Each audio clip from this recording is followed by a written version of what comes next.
दोस्तों एक लड़का जो बहुत ज़्यादा परेशान था और उसके परेशानी की वजह वैलेंटाइन डे था, क्योंकि वैलेंटाइन डे नज़दीक आ रहा था और उसके जो यार दोस्त थे वे अपनी गर्लफ्रेंड वगैरह के साथ किस करके आ रहे थे, कोई संबंध बनाकर आ रहा था।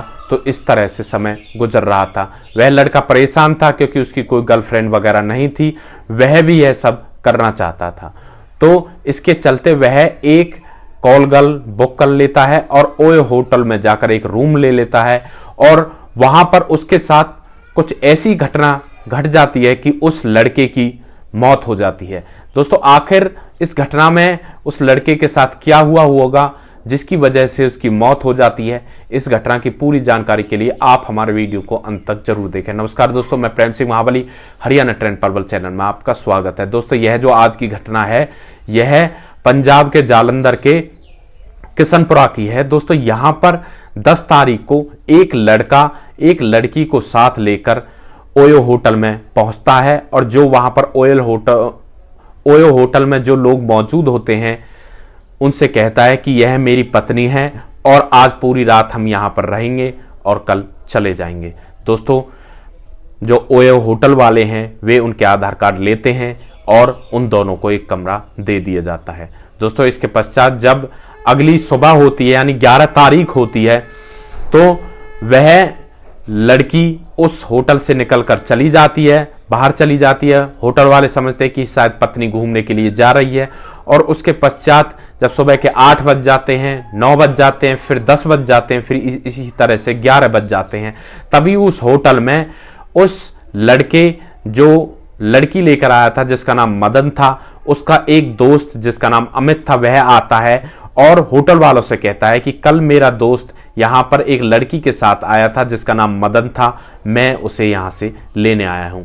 तब होटल वाले बताते हैं कि उसकी पत्नी तो काफी देर पहले चली गई थी लेकिन तुम्हारा दोस्त मदन अंदर ही है। और जैसे ही वह अंदर जाकर देखता है तो मदन ने जो कम्बल वगैरह ओढ़ रखा था और वहां पर जो होटल स्टाफ है उसे जगाने लगता है, लेकिन मदन मरा हुआ पड़ा था। इसके पश्चात जो होटल वाले होते हैं वे इसकी सूचना मदन के जो दोस्त होता है अमित उसको देते हैं और अमित भी उसे जगाने का प्रयास करता है, लेकिन मदन मरा हुआ पड़ा था। दोस्तों इसके पश्चात वहां पर पुलिस बुलाई जाती है। पुलिस मौके पर ही आ जाती है और उस डेड बॉडी को अपने कब्जे में लेकर उसे पोस्टमार्टम के लिए भेज देती है। इसके पश्चात पुलिस होटल वालों से पूछताछ करती है और साथ में जो मदन का दोस्त था अमित उससे पूछताछ करती है। अमित पहले तो होटल वाले उसे बताते हैं कि साहब यह अपनी पत्नी के साथ आया था, इसकी पत्नी तो न जाने कहां चली गई है, यह यहां पर मृत अवस्था में पड़ा हुआ है। इसके पश्चात अमित से पूछताछ की जाती है। अमित बताता है कि साहब यह कल एक लड़की को अपने साथ लेकर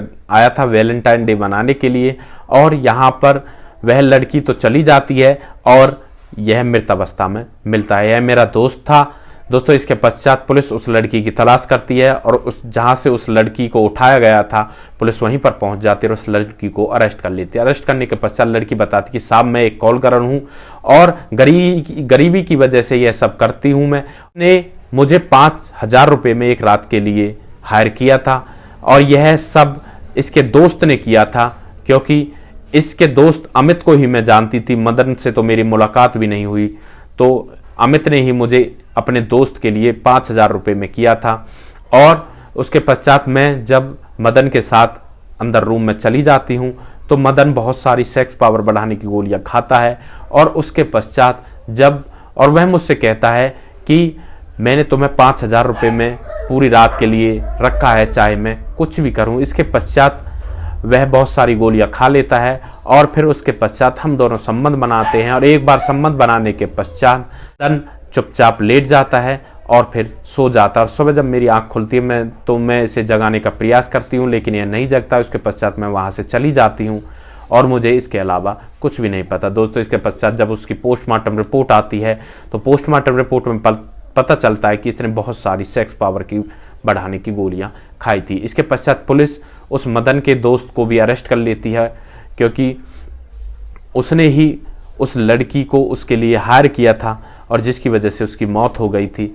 अब दोस्तों मदन का दोस्त यहाँ पर कहता है कि मैंने तो अपने दोस्त जो परेशान था उसकी परेशानी के लिए यह सब किया था, उस कॉल गर्ल से मैं ही संबंध बनाया करता था, तो मदन की परेशानी की वजह से मैंने उसे उसके साथ भेज दिया और यह सब हो गया। मदन के घर वाले भी ये कहते हैं कि अगर हमें पता होता कि हमारा बेटा इस तरह से परेशान हैं तो हम ना जाने कब की उसकी शादी कर देते। दोस्तों इस घटना के बारे में आप क्या कहना चाहते हो? यहाँ पर उसके दोस्त को कोई सजा मिलनी चाहिए थी या नहीं मिलनी चाहिए? आपकी जो भी राय है आप कमेंट बॉक्स में दे सकते हैं। दोस्तों हमें कभी भी ऐसे चलते ये पावर बढ़ाने की गोलियां नहीं खानी चाहिए, क्योंकि इससे हृदय की धड़कन रुक जाती है, जैसे मदन की रुकी थी तो उसी वजह से उसकी मौत हो गई थी, तो यह मौत का कारण बन जाता है। हमें कभी भी उत्तेजित होकर इस तरह की पावर बढ़ाने की गोलियां नहीं खानी चाहिए। दोस्तों इस वीडियो का मुख्य उद्देश्य बस आपको इससे सीख देना था कि आगे ऐसी घटना या ऐसा कांड आप ना कर सकें। दोस्तों अगर आप लोगों को हमारे वीडियो अच्छे लग रहे हैं तो हमारे वीडियो ज़्यादा शेयर करें